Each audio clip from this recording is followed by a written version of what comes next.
ದಾವಣಗೆರೆಯ ಹರಿಹರದ ಗಣಿ ಮತ್ತು ಭೂ ವಿಜ್ಞಾನ ತೋಟಗಾರಿಕೆ ಹಾಗೂ ದಾವಣಗೆರೆ ಜಿಲ್ಲಾ ಉಸ್ತುವಾರಿ ಸಚಿವರಾದ ಎಸ್ಎಸ್ ಮಲ್ಲಿಕಾರ್ಜುನ ಅವರ ಬೆಂಗಳೂರಿನ ಗೃಹ ಕಚೇರಿಯಲ್ಲಿ ದಾವಣಗೆರೆ ಜಿಲ್ಲೆಯ ರೈತರೊಂದಿಗೆ ಭದ್ರಾ ಡ್ಯಾಂನಲ್ಲಿ ಚಿಕ್ಕಮಗಳೂರು ಮತ್ತು ಚಿತ್ರದುರ್ಗದ ವಿವಿಧ ಹಳ್ಳಿಗಳಿಗೆ ಕುಡಿಯುವ ನೀರಿನ ಯೋಜನೆಯ ಹೆಸರಲ್ಲಿ ರೈತರಿಗೆ ಆಗುತ್ತಿರುವ ಅನ್ಯಾಯದ ಬಗ್ಗೆ ಸಮಾಲೋಚನೆ ನಡೆಸಲಾಯಿತು. ಈ ವೇಳೆ ಸಚಿವರು ಮಾತನಾಡಿ, ಸಚಿವ ಸಂಪುಟ ಸಭೆಯಲ್ಲಿ ಈ ಬಗ್ಗೆ ಪ್ರಸ್ತಾಪ ಮಾಡಿರುವುದಾಗಿ ರೈತರಿಗೆ ಮಾಹಿತಿ ನೀಡಿದರು.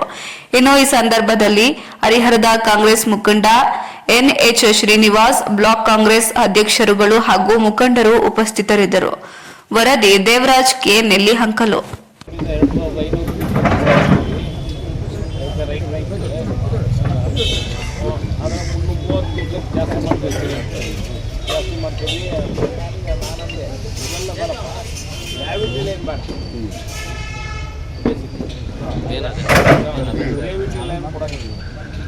ಬೇಕಾದ್ರೆ ಒಳೆ ಇಟ್ಟು ಒಳಗಾರ ತಗೊಂಡು ಬ್ಯಾಕ್ ವಾಟರ್